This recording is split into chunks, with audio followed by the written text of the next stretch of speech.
journal du Tour. Avec Axel May. Bonjour Axel.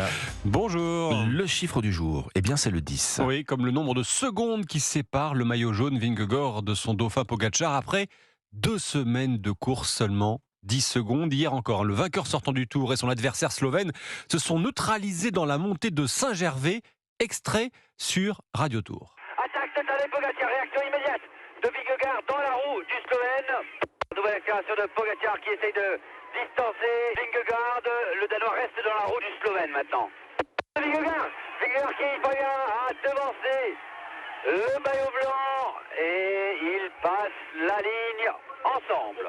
Voilà, c'était pas main dans la main, mais roue dans roue que le maillot jaune danois et le maillot blanc du meilleur jeune ont franchi cette ligne d'arrivée, loin derrière le vainqueur de l'étape, le néerlandais Wout Poels. Bernard Hinault est le dernier vainqueur français du Tour. Quand on voit les concurrents qui sont là, il y en a 2 qui sont là vraiment pour la victoire finale et les victoires d'étape, qui sont Pogačar et puis Vingegaard.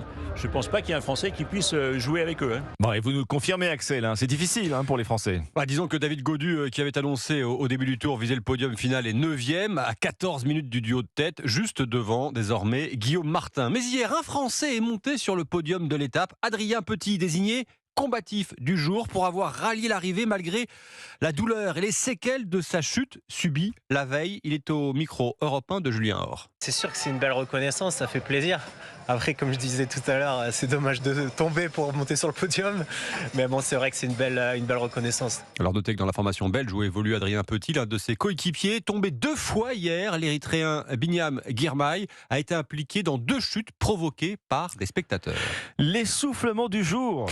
Il est pour notre collègue Martin Lange qui a dû courir derrière le vélo de Thibaut Pinot à l'arrivée pour l'interviewer hier. Bon Thibaut, quel bilan tu tires de cette journée? T'étais à l'avant, t'en as un petit peu manqué? Ouais, il m'en a manqué, je pense pas mal parce que c'était une journée où j'étais un peu en mode survie. Bon, heureusement, aujourd'hui, c'est repos dans les Alpes pour le peloton et pour Martin. Alors pas vraiment, parce qu'il y a les traditionnelles conférences de presse organisées par les équipes, les journées de repos où il faut aller d'hôtel en hôtel, recueillir des interviews. Alors cette seconde journée de repos est en tout cas accueillie avec impatience par le Normand Anthony de la Place. Souvent, ouais, on l'apprécie plus parce qu'on est plus fatigué. Mais non, en plus là, il y a un chrono le lendemain, donc on va dire que bien sûr, il faut faire le contre-la-montre, mais quand on vise pas la victoire, ça fait 2 journées quand même assez off, surtout après un gros week-end comme ça. Je pense que elle va être vraiment appréciée. Ouais. Voilà, Anthony de la Place qui attendait donc le coureur de l'équipe Arkea Samsic avec impatience cette journée de repos. Et puis attention, parce que demain, ça sera un contre-la-montre où il pourrait y avoir des écarts entre le maillot jaune et son dauphin Pogačar. Le journal du Tour, tous les matins à 8h30 sur Europe 1. Merci Axel May.